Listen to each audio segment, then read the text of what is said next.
Na manhã de 29 de outubro de 2018, um Boeing 737 MAX da Lion Air decolava de Jakarta, Indonésia, transportando 189 pessoas a bordo. Poucos minutos após a decolagem, o voo 610 enfrentou uma emergência inesperada, que mudaria para sempre a aviação moderna.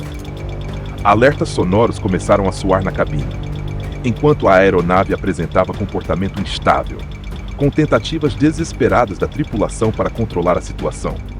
A tensão aumentava, à medida que o avião perdia altitude de forma acelerada. O que era para ser um voo comum se transformou em uma tragédia que chocou o mundo inteiro.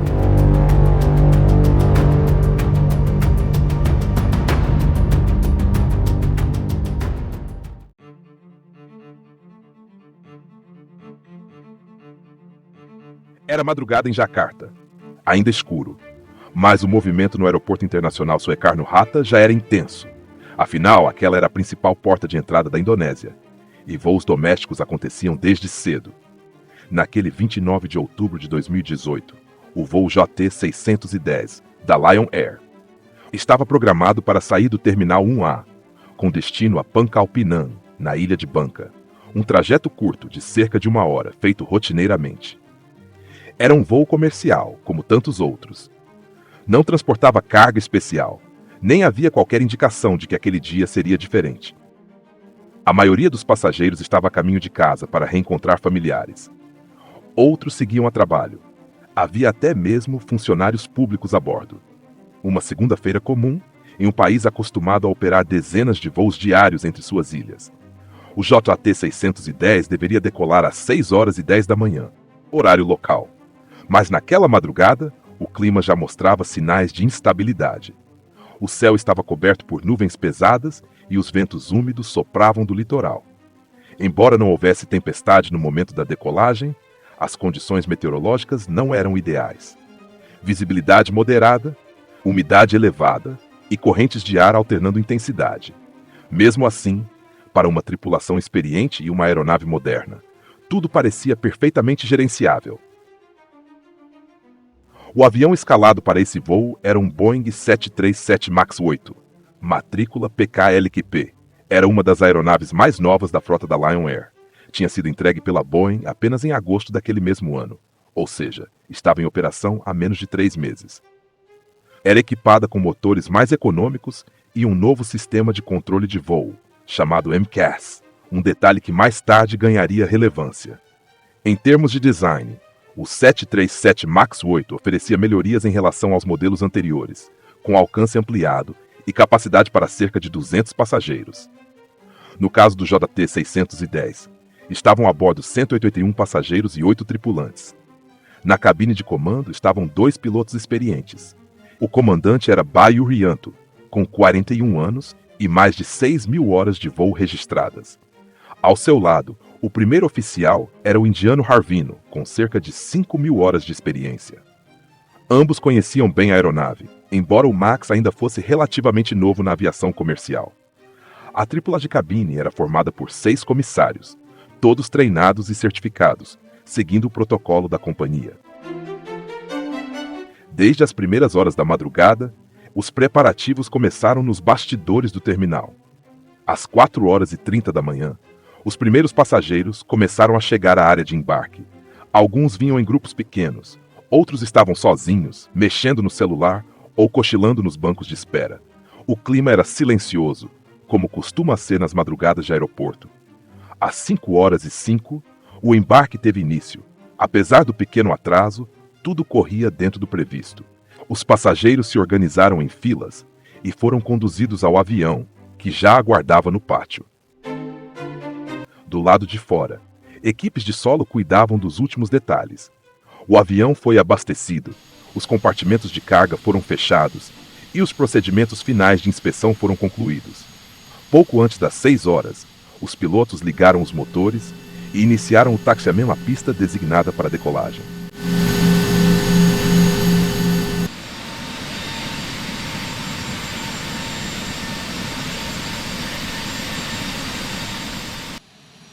A torre autorizou a partida. Às 6h20, o JT-610 ganhou velocidade pela pista e decolou em direção ao norte, sobrevoando o mar de Java.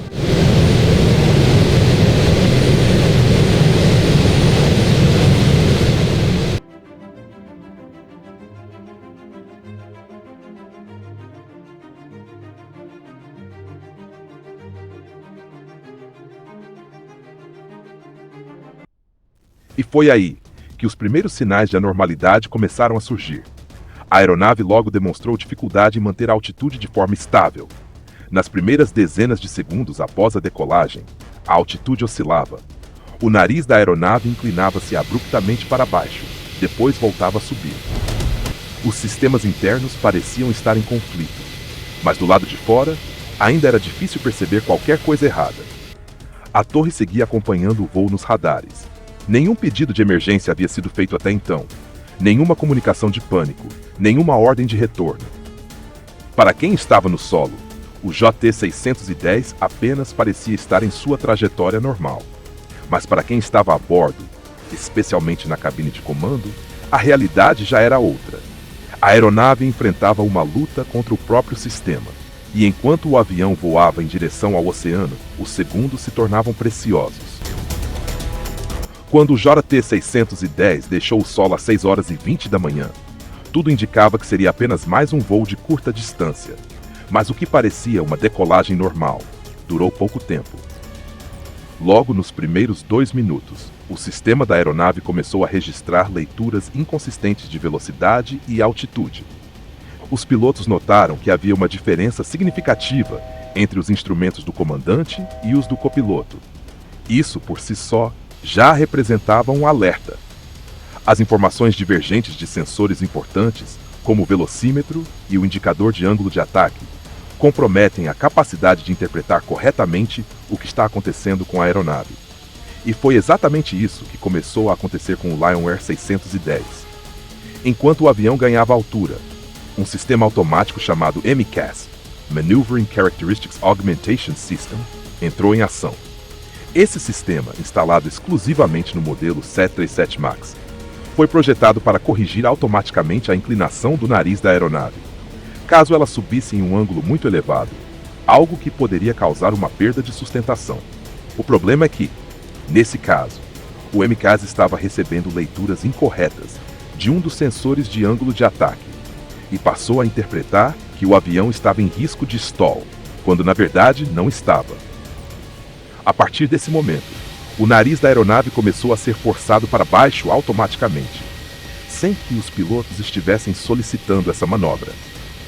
A cada tentativa dos comandantes de corrigir manualmente a inclinação, o sistema voltava a agir segundos depois, empurrando o nariz do avião em direção ao solo. Esse ciclo de comandos contraditórios se repetiu por mais de 20 vezes. Nos minutos seguintes, o avião subia e o MCAS forçava a descida. Subia de novo e o sistema empurrava o nariz para baixo, bruscamente. Em meio a tudo isso, os alarmes começaram a soar na cabine. Um dos mais críticos era o chamado Stick Shaker, um alerta vibratório no manche, que avisa os pilotos sobre uma possível perda de sustentação. O alerta foi acionado assim que o avião saiu do solo e permaneceu ativo durante todo o voo, aumentando ainda mais a carga de estresse e confusão na cabine. O comandante e o copiloto travaram uma verdadeira batalha contra a própria aeronave, tentando manter o controle enquanto analisavam uma série de dados conflitantes. Eles chegaram a solicitar à torre de controle permissão para retornar ao aeroporto. O pedido foi autorizado imediatamente. A torre percebeu que algo estava errado, mas não tinha uma visão clara do que estava acontecendo. Do lado de fora, ninguém imaginava a complexidade da situação dentro da cabine. Mesmo com a permissão para retornar, os problemas continuavam se acumulando. A aeronave não mantinha altitude estável. Em certo momento, chegou a atingir cerca de 5.000 pés, aproximadamente 1.500 metros. Mas depois entrou em uma sequência de mergulhos cada vez mais acentuados. O sistema automático seguia interferindo, e os pilotos, mesmo experientes, não tinham pleno conhecimento do funcionamento do MCAS. Afinal, esse era um recurso novo que não constava nos manuais completos de treinamento até então. Esse detalhe foi crucial. A cada nova intervenção do sistema, o avião perdia altitude bruscamente, e aos poucos, O controle foi se tornando insustentável. Às 6h31, cerca de 11 minutos após a decolagem, o avião já voava sobre o mar de Java. Pouco antes do impacto, o 73-7 MAX entrou em uma inclinação quase vertical. O nariz apontava diretamente para baixo e a aeronave se movia a mais de 700 km por hora.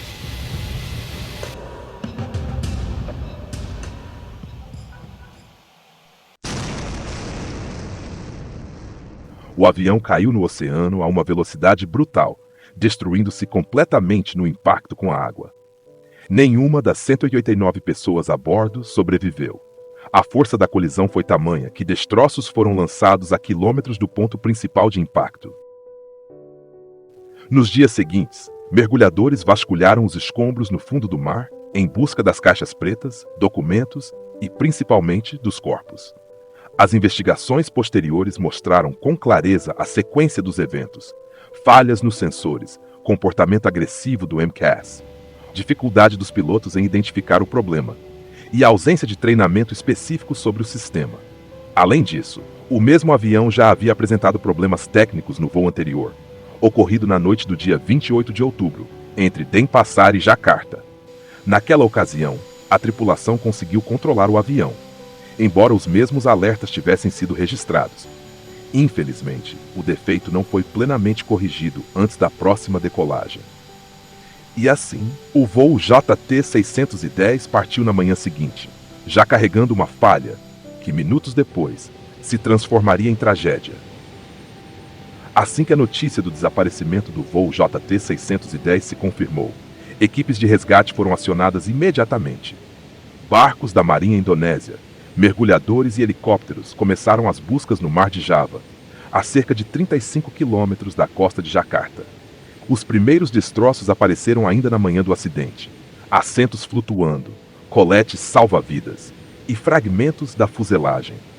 Não havia dúvida, o impacto havia sido violento demais para qualquer chance de sobrevivência. Nos dias seguintes, os mergulhadores localizaram e recolheram as duas caixas pretas da aeronave, o gravador de dados de voo, FDR, e o gravador de voz da cabine. Esses dispositivos revelaram uma sequência assustadora. O sistema MCAS foi ativado diversas vezes, forçando o nariz do avião para baixo. A tripulação tentou reagir manualmente, mas sem sucesso. Com base nas leituras do FDR, os investigadores concluíram que o sensor de ângulo de ataque estava transmitindo dados incorretos, fazendo com que o MCAS assumisse que o avião estava em risco de stall. Já o CVR mostrou o esforço dos pilotos em compreender o que estava acontecendo. Eles discutiam os alarmes, tentavam seguir procedimentos, mas não sabiam da existência e do funcionamento completo do sistema MCAS. Inicialmente, cogitou-se falha mecânica isolada, erro humano e até problemas de manutenção. Mas a análise final foi clara. A causa primária foi o funcionamento incorreto do MCAS, acionado por dados errôneos de um único sensor. Como causas secundárias, a investigação apontou falhas na manutenção, falta de treinamento adequado dos pilotos e omissão de informações da fabricante sobre o novo sistema instalado no 737 MAX. O acidente do Lion Air 610 não foi apenas uma falha técnica. Foi um alerta urgente para a aviação mundial. Um lembrete cruel de como a tecnologia, por mais avançada que seja, precisa estar acompanhada de transparência, treinamento e rigor. Cada vida perdida naquele dia é um peso que não pode ser esquecido. Foi uma tragédia que mudou para sempre os protocolos, as responsabilidades das fabricantes e as prioridades das companhias aéreas. E é por isso que contar essa história importa, para que a memória dos 189 passageiros e tripulantes nos faça refletir, e para que erros como esses jamais se repitam. A aviação segura depende de cada detalhe, mas principalmente das pessoas por trás dos controles. Esse episódio do Lion Air 610 é um capítulo difícil, mas necessário, para que voar continue sendo o sonho de milhões, e nunca uma sentença.